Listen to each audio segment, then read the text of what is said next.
Hello everyone, this is Shaili Gulati. Welcome back to my YouTube channel great door. एक बार फिर से स्वागत है आप सभी का। और आज है हमारी क्लास सेकंड ईवीएस पैडागोजी की, और ये स्पेशली क्लासेस है आपके सीटेट 2026 की।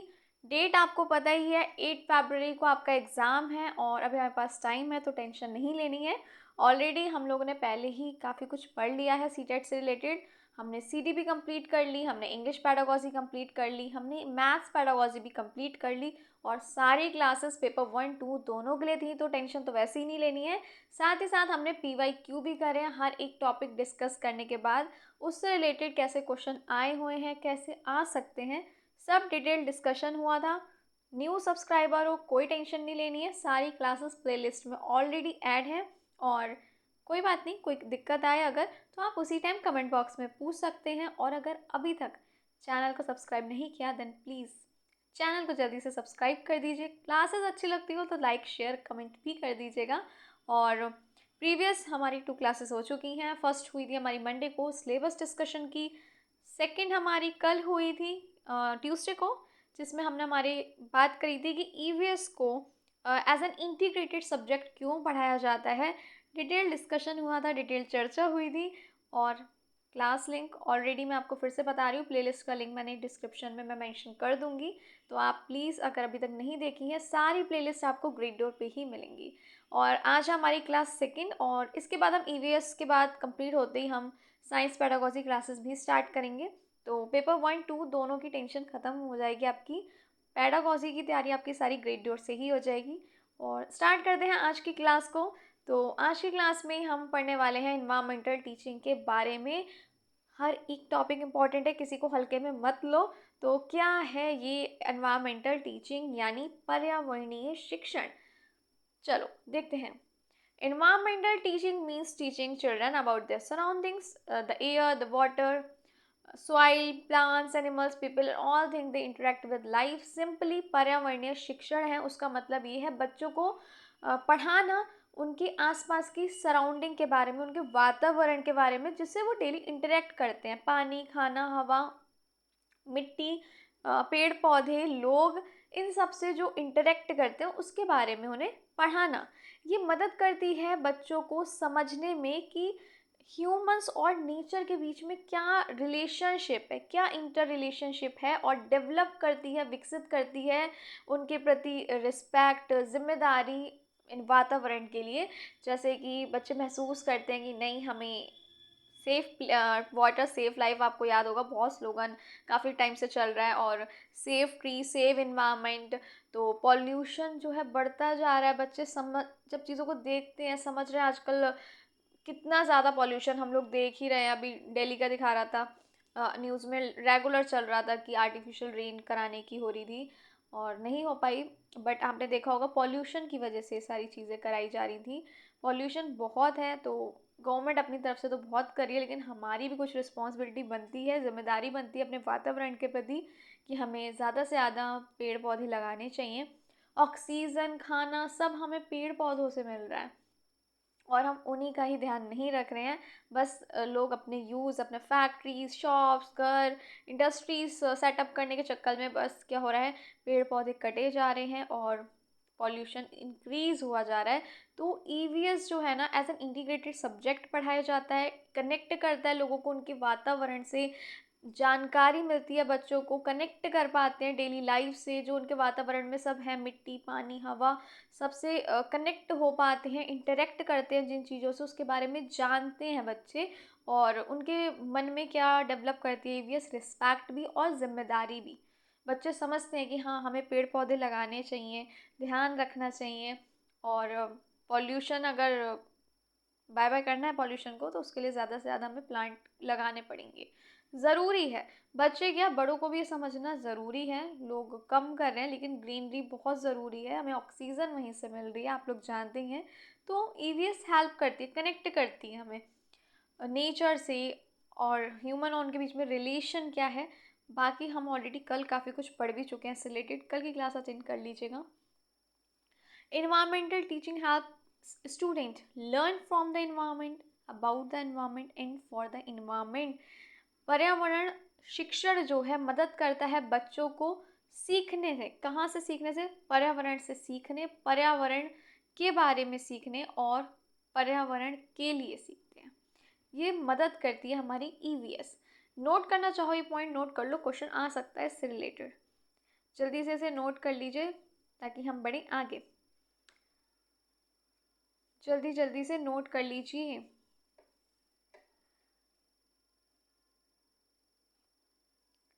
सिंपली पता है, आप ये भी कह सकते हो कि पर्यावरणीय यानी इन्वायरमेंटल टीचिंग या सिंपली पर्यावरणीय शिक्षण का मतलब है इन्वायरमेंट के लिए सीखना, इन्वायरमेंट से सीखना, इन्वायरमेंट के लिए सीखना, इन्वायरमेंट के बारे में सीखना। एक मिनट को करेक्ट अगर इस लाइन के हिसाब से बोलूँ तो इन्वायरमेंट से सीखना, इन्वायरमेंट के बारे में सीखना, वातावरण के बारे में सीखना और वातावरण के लिए सीखना।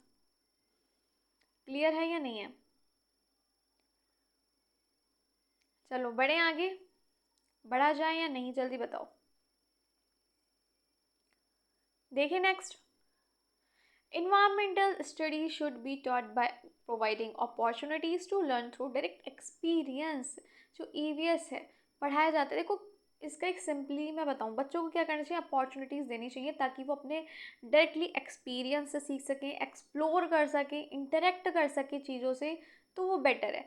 बच्चे को जैसे स्कूल के गार्डन में, बगीचे में लेकर जाए, बच्चा देखेगा, मिट्टी देख रहा है कि कैसे धूप से जो है पौधों को कैसे जान मिल रही है, कैसे उनकी बढ़त हो रही है, ग्रो हो रहे हैं वो सनलाइट से, कैसे सनलाइट इम्पॉर्टेंट है इसके लिए, फोटोसिंथेसिस के लिए कैसे ज़रूरी है, और कैसे मधुमक्खी हैं वो पॉलिनेशन में मदद कर रही हैं। तो बच्चा एक्सप्लोर करता है, देखता है, एक्सपीरियंस से डायरेक्टली सीखता है। तो ये डायरेक्टली रिलेट होता है learning by observing and activity based environmental teaching से। तो पहले भी मैं कई बार बोल चुकी हूँ, जब बच्चा इंटरेक्ट करता है, एक्सप्लोर करता है, एक्सपीरियंस से सीखता है, देन वो लर्निंग बेस्ट होती है। हमेशा बच्चे के माइंड में वो नॉलेज सेट होती है कि हाँ, एक्सप्लोर कर रहे हो ना, तो वो लाइफ लॉन्ग नॉलेज हो जाती है फिर, एंड बेस्ट लर्निंग होगी। इससे अगर आप नोट करना चाहें पॉइंट को तो नोट कर सकते हैं, काफ़ी इंपॉर्टेंट है। चलिए आगे बढ़ते हैं, चलिए बढ़ते हैं आगे। इम्पॉर्टेंस क्या है इन्वायरमेंटल टीचिंग की? पर्यावरणीय शिक्षा का महत्व, तो ये डेवलप करता है अवेयरनेस यानी जागरूकता। तो ये जागरूकता विकसित करता है। Children become aware of the importance of air, water, trees and cleanliness. बच्चे क्या होते हैं, हवा, पेड़ पौधे, पानी हो गया, इन सब के हम कह सकते हैं महत्व समझते हैं। ईवीएस की इम्पॉर्टेंस में आ जाता है कि बच्चे जो हैं ये डेवलप करती है ईवीएस बच्चों में जागरूकता। डेवलप यानी हो गया आपका विकसित करती है, तो बच्चे महत्व समझते हैं पानी का भी, हवा का भी, पेड़ पौधे, खाना, सफाई, स्वच्छता, सबका महत्व बच्चे समझते हैं। For example when children learn why we should not stop water, they start closing taps properly. जब बच्चे ये चीज़ जानते हैं कि हमें पानी क्यों वेस्ट नहीं करना चाहिए, तो ऑटोमेटिकली जब बच्चे पानी का महत्व समझते हैं ना, तो उन्हें कहीं भी अगर टैप टंकी खुली दिख जाए, कहीं दिख रहा हो कि पानी वेस्ट हो रहा है, वो फ़ौरन टंकी बंद करेंगे। लेकिन जब उन्हें उसका महत्व ही नहीं पता होगा तो वो कहेंगे क्या है, गिर रहा है तो क्या है, गिरने दो, हमने तो भर लिया पानी। तो बच्चे अगर महत्व नहीं समझेंगे तो काम कैसे चलेगा? तो ईवीएस विकसित करती है जागरूकता इन सभी चीज़ों के प्रति जो बच्चों के वातावरण में है, जिससे वो डेली इंटरेक्ट करते हैं, और वो बहुत ज़रूरी है, ये चीज़ आप जानते हैं। नेक्स्ट पढ़ते हैं हम। इनकरेज करती है learning by doing. Learning by doing तो वैसे ही बेस्ट है, कोई भी लर्निंग हो रही है अगर बच्चा खुद से कुछ करके सीख रहा है, एक्सप्लोर कर रहा है, एक्सपीरियंस से सीख रहा है, स्कूल के बाहर की दुनिया है उससे इंटरेक्ट कर रहा है, सोसाइटी से, फ्रेंड्स से, ग्रुप लर्निंग, ये सब बहुत ही अच्छी होती है। स्पेशली अगर मैं बात करूँ लर्निंग बाय डूइंग, तो ईवीएस फोकस करती है एक्टिविटीज़ पे, गतिविधियों पे, प्रोजेक्ट्स पे, ऑब्जर्वेशन पे, ना कि रट्टाबाजी पे। रट्टाबाजी तो वैसे ही बेकार है। रट्टाबाजी वाली नॉलेज कोई लाइफ लॉन्ग नहीं होती, एग्ज़ाम तक की याद रह जाए तो बहुत समझो, रटो दे दो, कोई फ़ायदा नहीं है ना ऐसी नॉलेज का। नॉलेज वो जो हमेशा आपके माइंड में वो चीज़ रहे, रट के रहना लाइफ लॉन्ग नहीं है। बच्चे चीज़ों को जब समझते हैं तो ऑटोमेटिकली लाइफ लॉन्ग नॉलेज हो जाती है। तो समझना, ये चीज़ मैंने आपको फर्स्ट क्लास में बोली थी जब हमने सिलेबस डिस्कशन किया था, ईवीएस का भी, और पहले भी हमने जितनी भी पेडागोजी क्लासेस ली हैं, रट्टाबाजी का कोई काम नहीं है। मैंने आपको पहले ही बोला था, आप सीटेट पेडागोजी पढ़ रहे हो, किसी भी सब्जेक्ट की हो, चाहे स्टार्टिंग मैंने सजेस्ट करी थी आप सीडीपी से ही करिएगा। तो रट्टाबाजी का कोई काम नहीं। अगर आप पेडागोजी की तैयारी कर रहे हैं, सब्जेक्ट पढ़ रहे हैं, कोई भी सब्जेक्ट की हो, XYZ कोई भी हो, चाहे सीडीपी हो, ईवीएस हो, मैथ, साइंस, एसएसटी, कुछ भी हो, रटेंगे देन नहीं फ़ायदा उस चीज़ का। जब तक आप पेडागोजी को नहीं समझेंगे तो आप वो नहीं कर पाएंगे। रट के नहीं हो सकती है पेडागोजी, समझने की ज़रूरत है। पेडागोजी हो या कोई भी सब्जेक्ट हो, तो और ये तो मैंने बोला ही था, ग्रेड 2 पे वैसे ही रटने का कोई काम नहीं है, सब कुछ समझने का है। कहीं कोई दिक्कत आए तो आप पूछ सकते हैं, एक बार नहीं आ रहा बार बार पूछिए। मैं कोशिश करूँगी अलग अलग एग्जाम्पल के थ्रू आपको चीज़ों को समझा सकूँ और विद इन मिनट्स ही आपको रिप्लाई करूँ, ताकि आपकी कन्फ्यूज़न दूर हो, कोई अड़चन ना आए, कोई रुकावट ना आए आपकी लर्निंग में। तो ईवीएस जो है फोकस करती है एक्टिविटी पे, जैसे कि बच्चों को एक्टिविटी के थ्रू सिखाया जाए, समझाया जाए। गार्डन में ले जा रहे हैं तो बच्चा सीख रहा है फोटोसिंथेसिस, पॉलिनेशन, और भी फ्लावर्स के जैसे अब छोटी क्लासेस होती है तो पार्ट्स ऑफ फ्लावर बात होती है ना, बताते हैं, तो ड्रॉ करके बताते हैं। उससे अच्छा अगर आप गार्डन पे जाए, बच्चा देख के सीखेगा, हाँ ये लीव्स हैं, ये रूट है, ये स्टेम है, और उससे क्या होता है ना, बच्चा बेहतर तरीके से सीखता है, साथ ही साथ कनेक्ट भी करता है, रियल लाइफ चीज़ों से कनेक्ट कर पाता है। तो जैसे कि for example, children learn about waste segregation by actually separating dry and waste wet waste in school. अब एक्चुअल में बच्चा स्कूल में ही वेस्ट सेग्रीगेशन के बारे में बच्चा सीख सकता है। बच्चा जैसे सूखा कचरा अलग कर रहा है और गीला कचरा अलग करके वेस्ट सेग्रीगेशन के बारे में सीख सकता है स्कूल में। तो ये रियल एग्जाम्पल का है कि ईवीएस फोकस करती है एक्टिविटीज़ पे, प्रोजेक्ट पे, ऑब्जर्वेशन पे। तो बच्चा ये चीज़ एक्चुअल में आप करवा के सिखा सकते हैं, कोई बुराई नहीं है इसमें। नोट करना चाहें तो आप प्लीज़ जल्दी से पॉइंट को नोट कर लीजिए। मैं फिर से कह रही हूँ, रटने की वजह समझने पे ध्यान देना है। ईवीएस हो या कोई भी सब्जेक्ट हो, हमें सिर्फ चीज़ों को समझते हुए चलना है। मार्क्स की टेंशन मत लो, जब चीज़ों को समझते हुए चलोगे, रट्टाबाजी नहीं करोगे, कॉन्सेप्ट क्लियर होंगे, तो मार्क्स तो ऑटोमेटिकली फिर आ ही जाएंगे। तो नोट करना चाहें तो कर लीजिए। बच्चे सूखा और गीला कचरा अलग करके स्कूल में ही वेस्ट सेग्रीगेशन के बारे में, यानी कचरा वर्गीकरण के बारे में सीख सकते हैं। जल्दी से नोट करना चाहें तो इस पॉइंट को आप नोट कर लीजिए। बड़े नेक्स्ट क्या होता है, ईवीएस कनेक्ट करती है नॉलेज को लाइफ से, जीवन से कनेक्ट करती है, सिर्फ स्कूल तक सीमित नहीं है। जैसे कि हम कहें सिर्फ टेक्स्ट बुक में पढ़ा और हो गया, ऐसा नहीं है। जो टेक्स्ट बुक कॉन्सेप्ट है उनको रियल वर्ल्ड एक्सपीरियंस से कनेक्ट करती है। सिर्फ बुक्स पढ़ ली और हो गया नहीं, जब बच्चा रियल लाइफ से कनेक्ट करता है ना, चीज़ों को बेहतर तरीके से सीखता है। एक्सप्लोर करने देना चाहिए, मौका देना चाहिए, अपॉर्चुनिटी देनी चाहिए, एक्टिविटीज़ ज़्यादा फोकस होना चाहिए अकॉर्डिंग टू मी, वो ज़्यादा बेस्ट है। Students relate textbook concept to real world experience. For example, when learning about fuels, they discuss pollution caused by vehicles they see daily. Fuels के बारे में चर्चा हो रही है, एक डिबेट हो सकता है, एक डिस्कशन हो सकता है पॉल्यूशन के बारे में। तो हर बच्चा अपनी अपनी राय देगा कि हाँ पॉल्यूशन फैल रहा है, व्हीकल से इतना ज़्यादा पॉल्यूशन हो रहा है, तो हमें इलेक्ट्रॉनिक व्हीकल का यूज़ करना चाहिए। कोई कहेगा हाँ, और साथ ही साथ हमें प्लांटिंग करनी चाहिए, और प्लास्टिक का यूज़ नहीं करना चाहिए, हमें पेपर बैग यूज़ करने चाहिए। तो हर बच्चा अपने अपने थॉट्स रखेगा, डिस्कशन होगा, हर कोई एक दूसरे से कुछ ना कुछ सीखेगा, जानेगा। तो ये सब चीज़ें आप करा सकते हैं। तो क्या है, बच्चा टेक्स्ट बुक कॉन्सेप्ट एक टॉपिक है पॉल्यूशन का चैप्टर में, अगर तो बच्चा उसे रियल लाइफ से कनेक्ट कर रहा है कि हाँ डेली व्हीकल से कितना पॉल्यूशन हो रहा होगा, वो कितना नुकसानदायक है हमारे लिए, हमें ज़्यादा से ज़्यादा प्लांटिंग करना चाहिए। और जितना कम हो सके, ये नहीं है कि बगल तक जा रहे हो तो स्कूटी बाइक से साइकिल का यूज़ कर लो, पैदल चल लो, अगर 2 कदम पे दुकान है तो, नीड है तो यूज़ करो, प्लास्टिक यूज़ नहीं करो, पेपर की चीज़ें यूज़ करो, ज़्यादा से ज़्यादा प्लांटिंग करनी ही चाहिए हमें। तो ये सारी चीज़ें डिस्कशन डिबेट होगा तो बच्चा टेक्स्ट बुक कॉन्सेप्ट को रियल लाइफ से कनेक्ट करेगा, एक्सपीरियंस से। और जब बच्चा रियल लाइफ से कनेक्ट करता है तो अंडरस्टैंडिंग तो ऑब्वियसली बहुत अच्छी हो जाती है, चीज़ें बहुत बेहतर तरीके से समझ आती है। नेक्स्ट आ जाता है बिल्ड्स इन्वायरमेंटल सेंसिटिविटी। हाँ जी, वातावरण के प्रति कह सकते हो सेंसिटिविटी आती है। जागरूकता हमने ऑलरेडी पढ़ ही लिया था। संवेदनशीलता जो होती है ना, वो विकसित होती है वातावरण के प्रति। Student learns to care for living and non living things around them. बच्चा जो होता है ना, वो उसके उसे फीलिंग्स आती है, महसूस करता है कि हाँ ये लिविंग ऐसे दर्द होता होगा जैसे हमें होता है। नॉन लिविंग थिंग्स हैं हमारे आसपास, उसके बारे में जानता है। For example planting sapling during Van Mahotsav has develop empathy toward plants.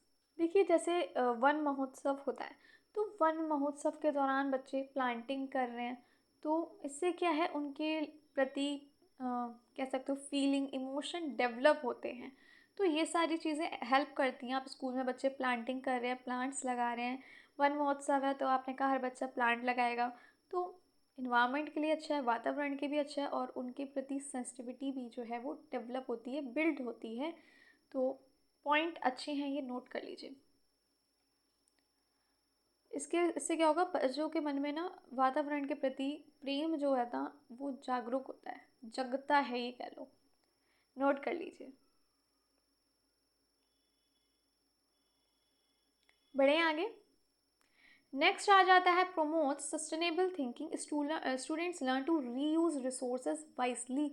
बच्चे जो हैं सीखते हैं कि कैसे हमें रिसोर्सेज का फिर से रीयूज़ करना चाहिए, जो अच्छा भी है। Understanding the concept of reduce reuse recycle, ये मैंने ना जब एल्टीग्रेड क्लास की तो बहुत डिटेल में इसके बारे में हमने पढ़ा भी था। तो क्या होता है ना, बच्चा समझता है कि हम दोबारा उस चीज़ को अगर यूज़ कर सकते हैं, वेस्ट प्रोडक्ट से को यूज़ करना वापस, यानी रीयूज़ करना, रिड्यूस करना, रिसाइकिल करना दोबारा। तो इस कॉन्सेप्ट को बच्चे जो है वो समझते हैं। क्लियर है या नहीं? बच्चा समझता है, सीखता है कि कैसे हम रिसोर्सेज का वापस यूज़ कर सकते हैं। नेक्स्ट आ जाते हैं आपके aims and objectives of environmental teaching. तो सबसे पहले आ जाता है observation, to make children observe objects, events and phenomena in their surroundings carefully. For example, observing how plants grow differently in sunlight and shade. तो देखो अब बात आ गई है ऑब्जर्वेशन की। तो ऑब्जर्वेशन को सिंपली हम कहते हैं निरीक्षण। निरीक्षण कहते हैं। पेन में ले लेती हूँ और आप लोग भी नोट्स बनाते ही चलिए, वरना दिक्कत हो जाएगी। तो जल्दी से यही कहूँगी, नोट्स बनाते चलिए।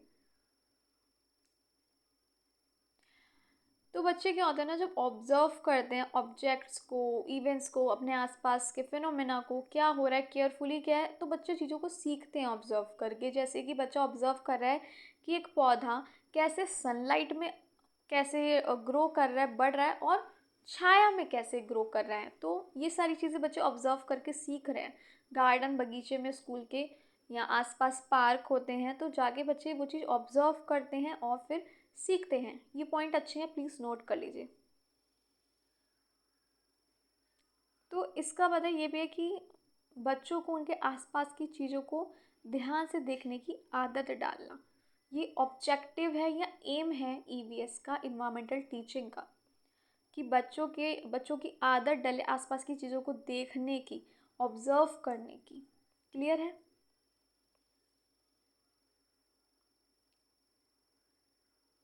आगे बढ़े। नेक्स्ट क्या है इसका एम एंड ऑब्जेक्टिव, देखो मैंने मेंशन भी कर रखा है। Ask children to watch the shade of tree at morning, noon and evening, कि बच्चे को कहा जाए कि ये मेरे टाइम में मैंने किया था, एक क्लॉक बनाई थी पेपर की और उसके अकॉर्डिंग टाइमिंग देखी थी। टीचर नहीं दिया था स्कूल में, तो मैंने सोचा आपको भी यही कनेक्ट किया जाए। क्या होता है, तो उससे क्या होता है ना, जो सनलाइट आती है, मैंने जो किया था उसमें किया था, एक सर्कल बनाया था। ये एक्चुअली पेपर की वाइट पेपर होता है ना, उससे क्लॉक बना ली थी, नंबरिंग कर दी थी, और जैसे जैसे शेडो आ रही थी तो टाइमिंग सेट कर करके उस बेस पे एक प्रोजेक्ट रेडी किया था। तो हम ऐसा कुछ कर सकते हैं, बच्चों को कहें कि शेडो देखनी है ट्री की मॉर्निंग में, नून में और इवनिंग में, तो कैसे वो समझेगा कि कैसे सनलाइट जो है वो चेंज होती है। They learn how sunlight changes direction, कैसे डायरेक्शन चेंज होती है। साइंस भी आ जाएगी इसमें, एक्सपीरियंस भी हो गया इंक्लूडेड, और इन्वायरमेंट भी इंक्लूड हो गया। तो इस टाइप की चीज़ें आप करा सकते हैं बच्चों को। क्लियर हो गया? तो इससे साइंस भी हो जाती है कनेक्ट, इन्वायरमेंट भी हो जाता है, वातावरण भी हो गया, विज्ञान भी और अनुभव भी। तो बच्चे इस चीज़ को बहुत ही एक्साइटेड होके ये करेंगे वर्क। चलें आगे बढ़ें। देन आ जाता है आइडेंटिफिकेशन। ईवीएस का एम एंड ऑब्जेक्टिव में हेल्प करती है बच्चों को आइडेंटिफाई करने में। बच्चे समझते हैं लिविंग क्या है, नॉन लिविंग थिंग्स क्या है, प्लांट्स, एनिमल, ऑब्जेक्ट्स, ये सारी चीज़ें बच्चे समझते हैं। ये मदद करती है ईवीएस आइडेंटिफिकेशन में, पहचानने में। Identify, for example identify birds visiting the school garden, पहचानना जो बर्ड्स स्कूल में आती हैं। कबूतर क्या है, पैरट क्या है, चिड़िया। तो ये सारी चीज़ें बच्चे देखते हैं, समझते हैं, पहचानते हैं। तो ईवीएस हेल्प करती है। नोट करना चाहें तो नोट कर लीजिए।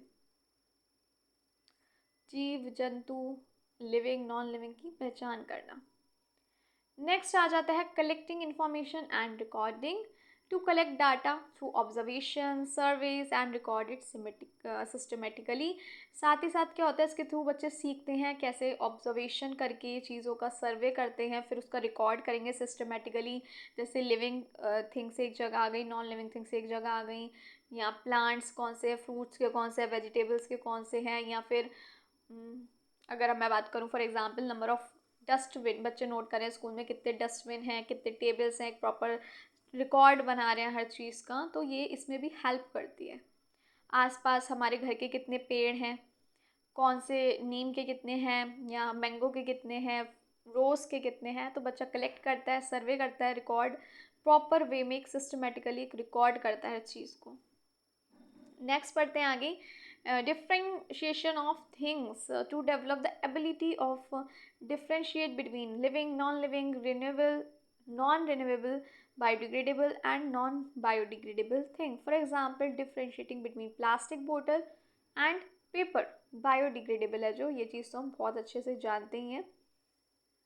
ईवीएस से हम समझते हैं कि क्या लिविंग है, जीव है, क्या निर्जीव है, क्या रिन्यूएबल है, क्या नॉन रिन्यूएबल है, क्या बायोडिग्रेडेबल है और क्या नॉन बायोडिग्रेडेबल थिंग है। ये सब चीज़ें क्या हैं, समझते हैं हम।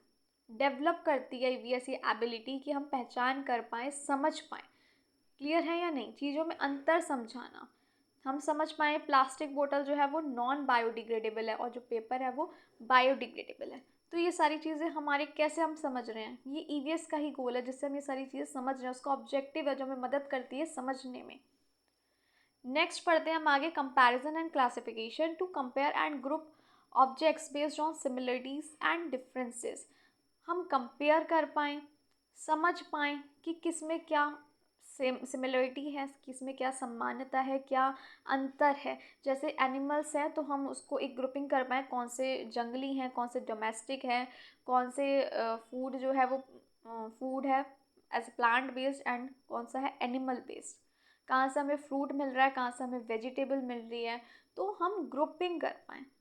नोट करना चाहें तो प्लीज़ नोट कर लीजिए। समझ गया ना, कंपेयर करना और ग्रुपिंग करना उनकी सिमिलरिटीज़ और डिफरेंसेस के अकॉर्डिंग। नेक्स्ट आ जाता है डेवलपिंग को relation between things to help children understand how things in nature are connected. मदद करना ये जानने में बच्चों को कैसे चीज़ें जो है नेचर में कैसे कनेक्टेड हैं, कैसे जुड़ी हुई हैं। For example understanding how trees give oxygen which human breathe and human give CO2 for plants. ये कॉन्सेप्ट हमें पता है लेकिन बच्चों को नहीं पता। तो ईवीएस के थ्रू ही तो पता चल रहा है कि हम ऑक्सीजन ले रहे हैं और कार्बन ऑक्साइड जो है हम रिलीज़ कर रहे हैं। वही कार्बन ऑक्साइड जो है, कार्बन डाइऑक्साइड जो है वो प्लांट्स ले रहे हैं और हमें ऑक्सीजन दे रहे हैं। वो रिलीज़ करते हैं ऑक्सीजन, इनहेल करते हैं कार्बन डाइऑक्साइड और वो कार्बन डाइऑक्साइड हम उन्हें दे रहे हैं और वो हमें दे रहे हैं ऑक्सीजन। कैसे नेचर कनेक्टेड है, हम लोग हर चीज़ से कैसे कनेक्टेड है ये समझना। चीज़ें कैसे नेचर से कनेक्टेड हैं, जुड़ी हुई हैं और कितना ज़रूरी है प्लांट का पॉल्यूशन कम करने के लिए भी। और ऑक्सीजन प्लांट से ही तो मिल रही है हमें, प्लांट ही नहीं होंगे तो ऑक्सीजन कहाँ से मिलेंगी, जिएंगे कैसे।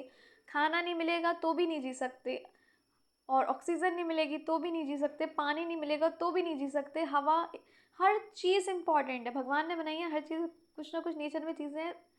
हम लोग सोचते हैं कि पानी नहीं होगा तो हम कैसे जिएंगे, पानी के साथ हवा, ऑक्सीजन, प्लांट सब कुछ ज़रूरी है हमारे लिए जीने के लिए। तो अवेयरनेस बहुत ज़रूरी है जो आजकल लोगों में, बच्चों में नहीं है। तो हमें करना चाहिए, ज़्यादा से ज़्यादा प्लांटिंग करनी चाहिए और अगर कोई नहीं समझ रहा तो हमें उसे बताना चाहिए कि क्यों ज़रूरी है। नेक्स्ट आ जाता है imagination prediction to increase thinking about what will happen if.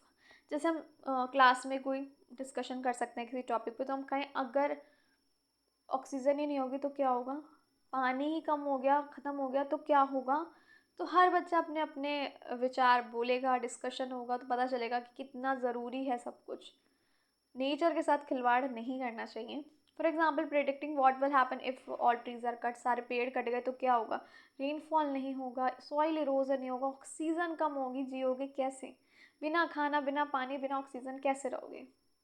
तो हर एक चीज़ इम्पॉर्टेंट है। तो इस टाइप से आप डिस्कशन करा सकते हैं, जागरूकता जो है ना वो बढ़ेगी, इंकरेज करना चाहिए हमें। डिबेट डिस्कशन में क्या होता है ना, हर कोई अपने थॉट्स करेगा, फिर हाँ सब समझेंगे कि कैसे हमारे लिए हर चीज़ ज़रूरी है, हमें कैसे नेचर का ध्यान रखना चाहिए, एक इमोशंस होंगे नेचर के प्रति, प्रेम विकसित होगा। नेक्स्ट देखते हैं, ask what would happen if rain stop for in year. सोचो, इस टाइप के क्वेश्चन पूछ सकते हैं आप कि अगर बारिश ही रुक जाए, एक साल हो ही ना बारिश तो क्या होगा। Critical and environmental thinking encourage करती है ये। क्लियर? चलो नेक्स्ट देखते हैं, identification of problem and providing solution to identify environmental problems and think of practical situation. Solution identify करना वातावरण समस्या का क्या है, और फिर उसके बारे में सॉल्यूशन ढूंढना। आप पूछ सकते हैं बच्चों से कि अब इतना पॉल्यूशन जो बढ़ रहा है ये क्या है, इन्वायरमेंटल प्रॉब्लम ही था, उसका सॉल्यूशन बताओ। हर बच्चा अपने अपने नज़रिए से अपने अपने विचार सामने व्यक्त करेगा, एक दूसरे के समझेंगे, सुनेंगे और अप्लाई भी करेंगे। For example problem water waste in school, solution क्या है, put save water poster near taps. होता है ना, बच्चे टैप खुली छोड़ देते हैं, गिर रहा है तो क्या है, हमारे घर का क्या जा रहा है, अरे जा रहा है, हम भी तो इसी दुनिया के ही हैं, इसी अर्थ के हैं, पानी नहीं बचेगा पियोगे क्या। तो हमें वहाँ पे पोस्टर लगाने चाहिए, बच्चे कह रहे हैं। और कुछ एक्ट कर सकते हैं आप, नुक्कड़ नाटक बहुत फेमस है, काफ़ी होते हैं।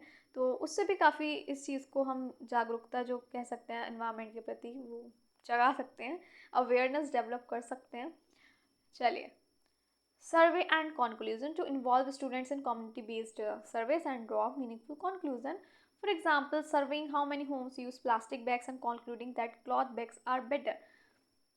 सिंपली हम ये चीज़ अभी डिस्कस कर भी चुके हैं।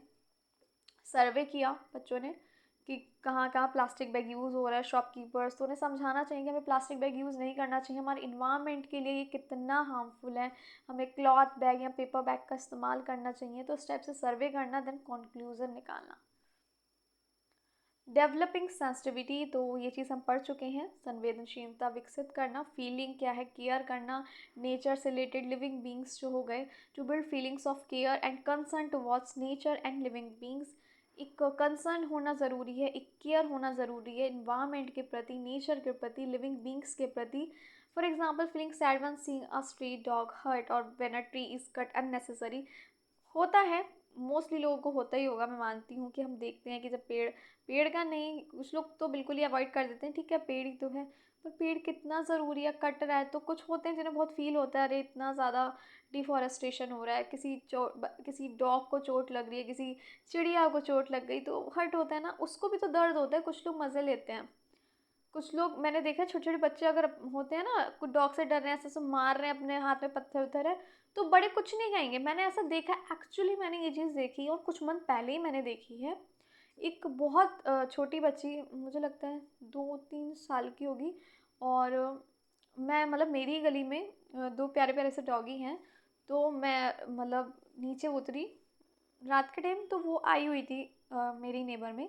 तो वो बच्ची बहुत छोटी सी थी और मैं कहूँ बहुत प्यारी भी, लेकिन वो डॉगी को मारने को कह रही थी, मतलब उन्हीं के सर्वेंट से, खुद बड़े भी खड़े हुए थे और उनके सर्वेंट्स भी खड़े थे, और वो मारने, उसको मार रही थी। मतलब मैं जब तक आई, एक उसने उसको किया तो मैंने उसे मना किया, पर मैंने ये देखा बड़े खड़े हुए हैं बट वो कुछ नहीं कह रहे, वो उस बच्ची को नहीं रोक रहे थे कि हमारे मालिक की है, कि उनके दोस्त की बेटी है, नहीं। बट एक्चुअली कहना चाहिए ना, आप लोग अपना जॉब करो ठीक है, बट इसका मतलब नहीं है कि एक उसको आप किसी डॉगी को हर्ट कर रहे हो, भाई उसमें भी प्राण है, उन्हें भी दर्द होता है। हमें हल्की सी सुई सुई चुभ जाना, हमें दर्द होता है, तो क्या उनको नहीं होता होगा। तो मैंने उसे मना किया, बट मैंने उसे एक आध बार फिर देखा, मैंने उसे फिर टोका जब वो डॉगी को मारने को बोल रही थी सर्वेंट, मैं तो क्यों मारना है, तो मैंने उसे समझाया, लेकिन मैंने देखा जो बड़े खड़े हुए हैं वो कुछ नहीं कह रहे हैं, तो ये तो गलत है ना। कई लोग होते हैं सोचते हैं कि हमें नहीं बोलना चाहिए, सामने वाला कहेगा इसको क्या पड़ी, अरे बोलो। आपको एक सुई हल्की सी टच भी हो जाए ना तो दर्द होता है, तो क्या उसको आप पत्थर या ऐसे भगा रहे हो बेचारा बीच में। मतलब इतना, एक तो कुछ है ना, बाहर वाले हमारे इतने क्यूट से हैं गली में डॉगी, और वो किसी को कुछ नहीं कहते, इतने मासूम से, इतने प्यारे से हैं, कुछ भी नहीं कहते, सिंपली खाने के टाइम आ जाते हैं बस, और शांति से सोते हैं। और बच्चे अपने खेल के चक्कर में उनको उठा रहे हैं, भगा रहे हैं, अरे वो तुम्हें खेलने को कुछ नहीं कह रहे, बेचारे साइड में सोए पड़े, उन्हें सोने दो शांति से अपने खेल की वजह से। और उनके बेबीज़ हुए, तो बच्चों ने क्या किया, बेबीज़ छोटे छोटे थे तो गोद में उठा खिला, और मज़े ले रहे थे उनके साथ, तो बेचारे छोटे छोटे पपीज़ थे वो भी खेलने लगे, जब वो खेलने लगे तो उन्हें भगा रहे हैं पैर से हट हट करके, छोटे छोटे ही थे वो। तो या तो उन्हें उठाओ मत पहले, और फिर उन्हें ऐसे मारने वाली चीज़ें मत करो। तो लोगों में ये चीज़ डेवलप करनी बहुत ज़रूरी है। अब वो लोग समझ गए, ऐसे खैर नहीं करते, बट मैंने देखा काफ़ी बड़े लोग साथ खड़े होकर भी अपने बच्चों को नहीं बोलते कि तुम गलत कर रहे हो। बट ये है कि ठीक है, बुरा मानो, बट एक बार दो बार तीसरी बार एटलीस्ट वो हम उन्हें परेशान नहीं करते, तो वो सबसे मेन बात है। लोग क्या सोचते हैं सोचने दो, अपनी तरफ से हमें पता है कि हमने कुछ गलत नहीं किया, अच्छा ही किया। उन्हें भी दर्द होता है, बेचारे अच्छे खासे सो रहे हैं, आप उन्हें उठा रहे हो, भगा रहे हो, मार रहे हो, कोई पॉइंट है इस चीज़ में। आप कोई सो रहे हो, आपको घर में एकदम डंडा बजा दे कोई, फिर खैर डंडा तो नहीं बजाया, पर उन्हें बेचारे वो डर तो जाते ही है ना। तो अवेयरनेस होनी चाहिए, सेंसिटिविटी होनी चाहिए, जो नहीं है लोगों में। दिखावे के लिए लोग बहुत करते हैं, पिक्स डाला, फ़ोन लिया, पिक्स अपलोड करा कि हाँ अपने डॉगी से बहुत प्यार है, बट एक्चुअली कुछ करते हैं और कुछ हैं वो बाहर वाला, वही अपना डॉगी डॉगी है, प्यार कर लो, बाहर से कोई आ जाए उसे ऐसे करते हैं कि भगा दिया कि पूछो ही मत, सामने वाला अगर उसको डंडे से भी मार के भगा रहा हो तो भी नहीं कहेंगे। तो प्यार तो फिर प्यार होता है ना, सभी जानवर के प्रति होना चाहिए। चलिए आगे बढ़े। Developing skills of reading and making pictures, charts, map, graphs etcetera. Skills develop करना, पढ़ने की, पिक्चर्स बनाने की, चार्ट्स की, मैप, ग्राफ, सब चीज़ें, तो इससे विकसित होती है विजुअल लर्निंग और representation skills. For example making a bar graph और रेनफॉल इन डिफरेंट मंथ्स, और drawing a map of their village and town. ये सब ईवीएस ही है, उसके थ्रू ही ये स्किल्स डेवलप होती हैं, चार्ट्स की भी, मैप्स की भी, ग्राफ्स की भी, रीडिंग की भी। तो सिंपली कहेंगे डेवलप करती है विजुअल लर्निंग और रिप्रेजेंटेशन स्किल्स। कोई ग्राफ बनाना, हर महीने कितनी बारिश हुई, या डेली मंथ के हिसाब से बना लिया, वीक का बना लिया, या अपने टाउन विलेज का कुछ मैप ड्रॉ कर लिया। ये सारी स्किल्स हमें हमारी ईवीएस से ही डेवलप होती हैं, विकसित होती हैं। नोट करना चाहें तो जल्दी से नोट कर लीजिए, ताकि हम बढ़ें फिर आगे।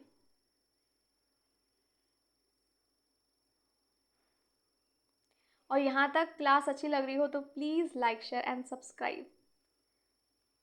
बढ़ें आगे। Map and chart skills. Children draw a simple school map showing trees, dustbin and water taps, developing special and visual skills.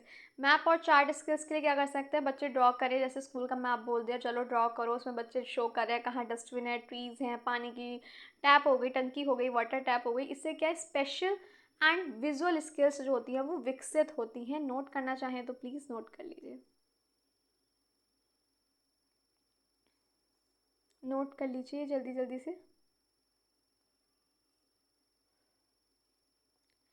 Clear हो गया ना। तो मैप और चार्ट स्किल्स, मैप बनाना, शो करना कहाँ क्या क्या, इससे special and visual skills develop होती हैं। देन आ जाती है classification activities. Give different object, अलग अलग ऑब्जेक्ट दो बच्चों को, जैसे कि पत्थर हो गया, बटरफ्लाइज लीव्स हो गई। और बटरफ्लाइज होगी नहीं, गार्डन्स में होंगी ऑटोमेटिकली, बच्चे देखेंगे, ऑब्जर्व करेंगे। और नॉर्मली बच्चों को कह दो चलो नोट करो, पार्क में ले जाओ, बगीचे में ले जाओ, स्कूल गार्डन में ले जाओ, और बच्चे वहाँ पे देख रहे हैं लीफ भी है, बटरफ्लाई है, स्टोन है, डॉग है, और बच्चों को कहो चलो ग्रुप करो कि कौन सी चीज़ लिविंग है और कौन सी नॉन लिविंग है। तो ये क्लासिफिकेशन एक्टिविटी आप करा सकते हैं। सर्वे प्रोजेक्ट हो गए, जैसे कि how many families in your neighbourhood use water filters, कितने कितने आपके पड़ोस में लोग हैं जो वाटर फिल्टर्स यूज़ करते हैं। तो बच्चा क्या करेगा, रिकॉर्ड करेगा आंसर को, एक चार्ट बनाएगा और डिस्कस करेगा क्लीन वाटर इंपॉर्टेंस के बारे में। इस तरीके से आप एक डिबेट डिस्कशन भी करा सकते हैं। Then problem and solution task. If a student notice garbage in the playground, discuss reason and solution like installing a dustbin or creating a cleanliness team. बच्चे देख रहे हैं, मैं पार्क का ही करूँगी, नियर बाय पार्क होगा, गार्डन होगा, school में या आसपास कॉलोनी में भी कचरा बहुत पड़ा है, बच्चे डिस्कस करें कि इसका हमें सॉल्यूशन निकालना चाहिए। कचरा होगा, बीमारी फैलेगी, पॉल्यूशन होगा, वाटर पॉल्यूशन भी होगा अगर नालियों में तक गंद होगा तो क्या करना चाहिए, तो बच्चे डिस्कस करेंगे, फिर सॉल्यूशन निकालेंगे। हमें डस्टबिन निकालना चाहिए और हर दूसरे दिन सफाई होनी चाहिए। हमें मिलके अपनी गली की, आसपास की जगह की अगर सब सफाई रखेंगे तो क्या होगा, क्लीनिनेस होगी। How teacher can implement in class, तो एक्टिविटी बेस्ड लर्निंग हो सकती है। नेचर वॉक हो गई, गार्डन में विजिट कराना, लीव्स कलेक्ट करना, कौन से प्लांट है, बच्चे रिकॉर्ड बना रहे हैं लिविंग नॉन लिविंग में, फ्रूट्स वेजिटेबल्स में, कौन कौन से सर्वे कर रहे हैं आसपास हमारे, कौन कौन से प्लांट्स हैं, कौन से फ्रूट के हैं, कौन सा नीम का है। एक्सपेरिमेंटल लर्निंग वो हो गई जैसे रियल लाइफ एक्सपीरियंस से जोड़ना, like growing plants in pots, तो बच्चे देख रहे हैं कैसे पौधे कैसे बढ़ते हैं, रोज़ पानी दे रहे हैं, उनकी देखभाल कर रहे हैं, खाद डाल रहे हैं। ग्रुप वर्क हो गया, या इको पोस्टर्स बनाना, वेस्ट सेग्रीगेशन प्रोजेक्ट हो गया जैसे हमने पढ़ा था, वेट और ड्राई वेस्ट जो हो गया अलग अलग करना, वेस्ट सेग्रीगेशन स्कूल में हो सकता है। लोकल इन्वायरमेंट का यूज़ करना, teaching with near by parks, reverse, market, तो ये चीज़ बहुत हेल्पफुल है। बच्चा रियल लाइफ से कनेक्ट करता है, आसपास के इन्वायरमेंट से जब बच्चा कनेक्ट करता है, इंटरेक्ट करता है, तो आप पार्क्स में ले जा सकते हैं और गार्डन में, जैसे कई हमारे स्कूल वाले लाइब्रेरी में भी ले गए थे, तो कनेक्ट कर पाते हैं। आप ट्रिप्स पे ले जा सकते हैं, तो बच्चा बहुत कुछ सीखता है। इंटीग्रेशन विद अदर सब्जेक्ट, तो ये चीज़ हम ऑलरेडी कल की क्लास में इतना ज़्यादा डिस्कस कर चुके हैं डिटेल में, आप देख लीजिएगा। तो मैथ्स भी आ जाती है, for example measuring rainfall and graph drawing, rainfall पूरे महीने रेनफॉल का एक ग्राफ बनाना, तो मैथ्स हो जाती है उसमें। ग्रीन स्कूल के बारे में लिखना, लैंग्वेज भी इंक्लूड हो गई।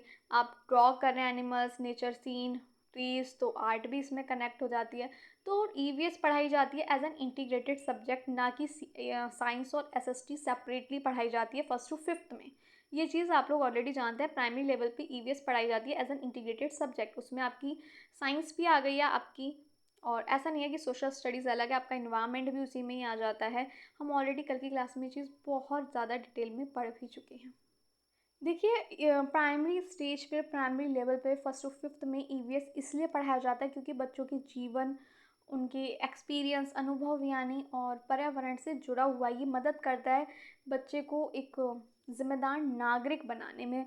यह विषय बच्चों को सोचने, समझने और जिम्मेदार नागरिक बनने में मदद करता है। क्लियर है? चलिए, आज का फर्स्ट क्वेश्चन है ये, in the context of EVS pedagogy all of the following are desirable practices except, सभी डिजायरेबल प्रैक्टिस हैं किसके अलावा, nurturing the identify of a child, acknowledging the superiority of textbook knowledge over actual observation, third option है promoting plurality of text and concepts, and fourth one is building capacity of for critical thinking and problem solving। चलिए बताइए क्या होगा इसका सही answer,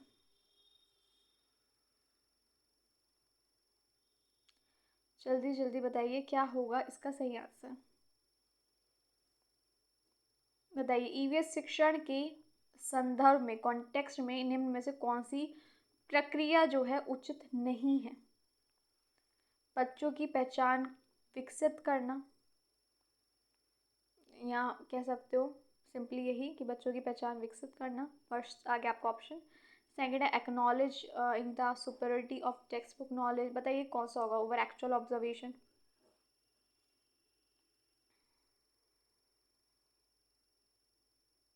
जल्दी जल्दी बताइए क्या होगा इसका सही आंसर।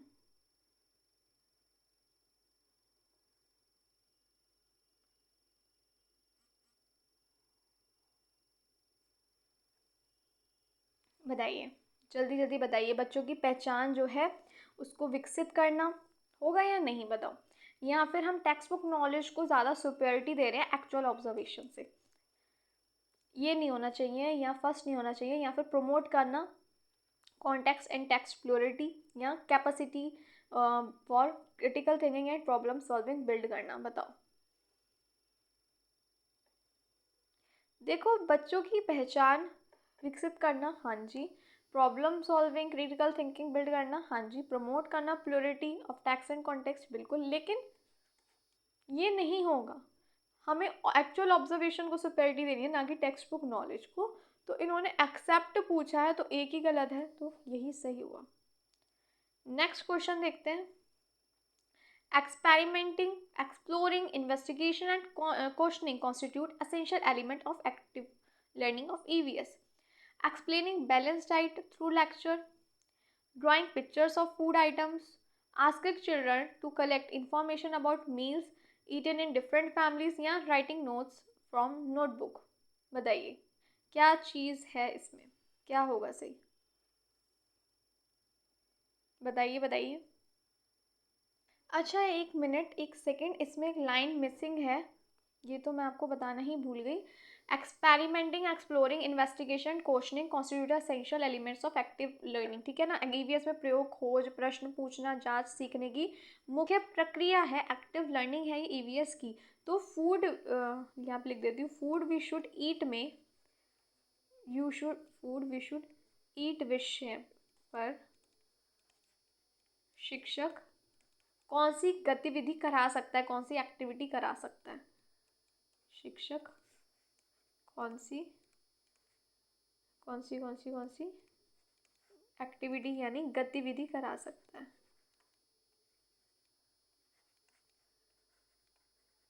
बताओ। संतुलित आहार का व्याख्यान देना, भोजन की वस्तुओं का चित्र बनाना, बच्चों को कहना कि इंफॉर्मेशन कलेक्ट करो अलग अलग मील्स की, अलग अलग फैमिलीज में जो खाई जाती हैं, या फिर नोट्स बनाना। तो क्या कराना चाहिए, फूड वी शुड ईट के विषय पर शिक्षक कौन सी एक्टिविटी करवा सकता है। ये तो हम समझ गए, एक्सपेरिमेंटिंग, एक्सप्लोरिंग, इन्वेस्टिगेशन, क्वेश्चनिंग, ये सब एसेंशियल एलिमेंट है एक्टिव लर्निंग के। बताइए क्या क्या होगा। देखिए नोट्स बनाना नहीं, मुझे नहीं समझ आता, सिर्फ ड्रॉ करना, एक्सप्लेन करना, बैलेंस डाइट लेक्चर नहीं। एक्सप्लोर कहाँ कर रहा है, चीज़ें कनेक्ट कहाँ हो रही हैं, बच्चों से कहना वो इन्फॉर्मेशन कलेक्ट करे अबाउट मील्स, अलग अलग फैमिलीज में क्या क्या खाया जाता है, तो ये चीज़ रियल लाइफ से कनेक्ट हो रही है। नेक्स्ट क्वेश्चन देखते हैं। A teacher ask her student to observe different types of leave in their surrounding and note their shapes and colour. तो टीचर ने बच्चे को बोला ऑब्जर्व करो आसपास जो अलग अलग प्रकार की पत्तियां हैं तुम्हारे वातावरण में, और उनके शेप और कलर्स को नोट करो। तो कौन सी ये प्रोसेस स्किल है जो टीचर बच्चों में डेवलप कर रहा है, क्लासिफिकेशन, प्रेडिक्शन, ऑब्जर्वेशन या फिर इमेजिनेशन। चलिए बताइए क्या होगा इसका सही आंसर, क्या बच्चे में डेवलप कर रहा है, कौन सी स्किल डेवलप हो रही है। देखो सिंपली है, प्रिडिक्ट नहीं कर रहा बच्चा, इमेजिन नहीं कर रहा है, क्लासीफाई नहीं, पहले बच्चा ऑब्जर्व ही तो करेगा कौन कौन सी शेप्स की हैं, कौन सी लीव्स हैं आसपास अलग अलग प्रकार की, कौन से शेप की, कौन से कलर की, तो बच्चा ऑब्जर्व कर रहा है। तो ऑब्जर्वेशन स्किल यहाँ पे बच्चे में डेवलप की जा रही है। देन आ जाता है question number 4। A teacher takes her class for an educational trip to a nearby garden and pond area. तो मेन ऑब्जेक्टिव क्या है इस एक्टिविटी का, इस गतिविधि का, एक टीचर बच्चों को ले गई आसपास के गार्डन में और पॉन्ड एरिया में। तो कौन सा मेन ऑब्जेक्टिव है इस एक्टिविटी को कराने का, इंटरटेनमेंट प्रोवाइड करना बच्चों के, या फिर to give first hand experience and connect classroom real life learning to with real life, या क्लासरूम लोड को कम करना, या ड्राइंग स्किल्स को डेवलप करना। जल्दी बताइए क्या होगा इसका सही आंसर। देखिए इंटरटेनमेंट के लिए कुछ नहीं हो रहा है यहाँ पे, बच्चा कुछ सीख नहीं रहा है, सिर्फ इंटरटेनमेंट तो उसका काम नहीं, क्लासरूम लोड हमें कम नहीं करना, ड्राइंग स्किल का यहाँ पे कोई काम नहीं है। क्या है, बच्चा रियल लाइफ से कनेक्ट कर पाए, सीख पाए, यही मेन ऑब्जेक्टिव है इस एक्टिविटी का।